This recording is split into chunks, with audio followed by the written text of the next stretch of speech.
नमस्कार, मैं doctor Rajeev Anand, MDS oral and maxillofacial surgery, Anand dental clinic, Saket, Meerut से। स्ट्रेस आज का ज्वलंत टॉपिक। कोई भी स्ट्रेस से अछूता नहीं है, तो क्या करें?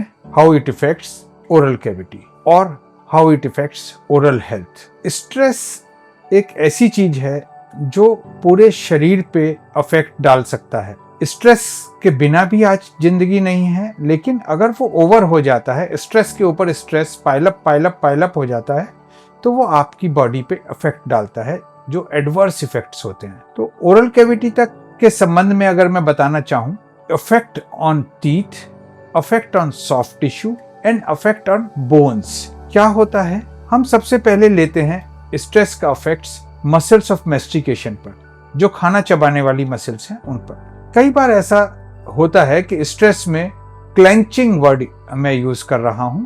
क्लेंचिंग, दांतों को दबाते रहते हैं, जिससे कि जो कान के आगे की मसल है वो टाइट होती रहती है, छूटती रहती है, टाइट होती रहती है, छूटती रहती है। उससे क्या होता है? आपके जॉइंट पर असर आता है, जो टेम्पोरोमैंडिबुलर जॉइंट है उस पर असर आ जाता है और उसका डिसफंक्शन हो जाता है। दूसरा, उससे हो जाएगा ब्रक्सिज्म, कि आप दांत चबाने लगेंगे, कटकटाने लगेंगे। उससे क्या होता है कि आपके दांतों की सेहत खराब होती है, दांत घिसने शुरू हो जाते हैं एंड अल्टीमेटली सारे फोर्सेस के वेक्टर्स टेम्पोरोमैंडिबुलर जॉइंट पर बनते हैं, जिससे कि टेम्पोरोमैंडिबुलर जॉइंट पर एडवर्स इफेक्ट होकर उसमें पेन हो सकता है, उसमें स्वेलिंग हो सकती है, आपका मुंह खुलना बंद हो सकता है और आपको सबसे ज्यादा उससे जो दिमागी असर पड़ता है कि आप खाना नहीं खा पा रहे हैं, पता नहीं क्या हो गया, कोई और बीमारी तो नहीं हो गई, वो स्ट्रेस के ऊपर अगला स्ट्रेस हो जाता है। अगला सॉफ्ट टिश्यू के ऊपर, जो गाल या मसूड़े, स्ट्रेस से जो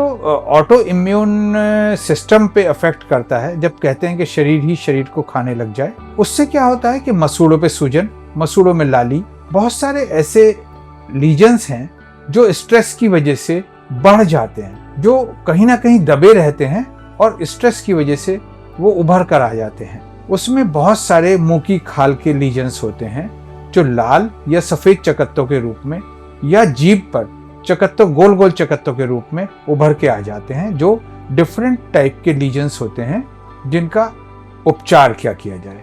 अब इस सारे स्ट्रेस का जो एडवर्स इफेक्ट है ओरल कैविटी पे, उसका उपचार आनंद डेंटल क्लिनिक में जो हम इसका उपचार करते हैं, सबसे पहला उपचार है काउंसलिंग।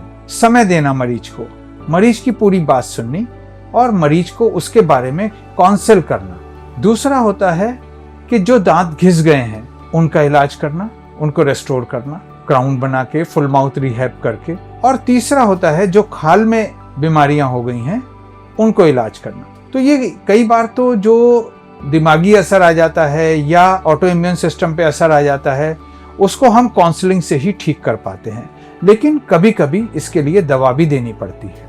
जो स्ट्रेस से दांतों में ऑक्लूजल डिस्टर्बेंस आ जाते हैं, डिस्क्रिपेंसीज आ जाती हैं दांतों के घिसने की वजह से या क्लेंचिंग या ब्रक्सिज्म की वजह से, उसके लिए कई बार कुछ ऑक्लूजल स्प्लिंट्स बनाए जाते हैं, जो वेल प्लान्ड तरीके से हम आनंद डेंटल क्लिनिक साकेत में बनाते हैं और पेशेंट को डिलीवर करते हैं। इस विषय में ज़्यादा जानकारी के लिए ananddentalclinic.com पर विजिट करें अथवा व्यक्तिगत रूप से आनंद डेंटल क्लिनिक साकेत, मेरठ में संपर्क करें। धन्यवाद।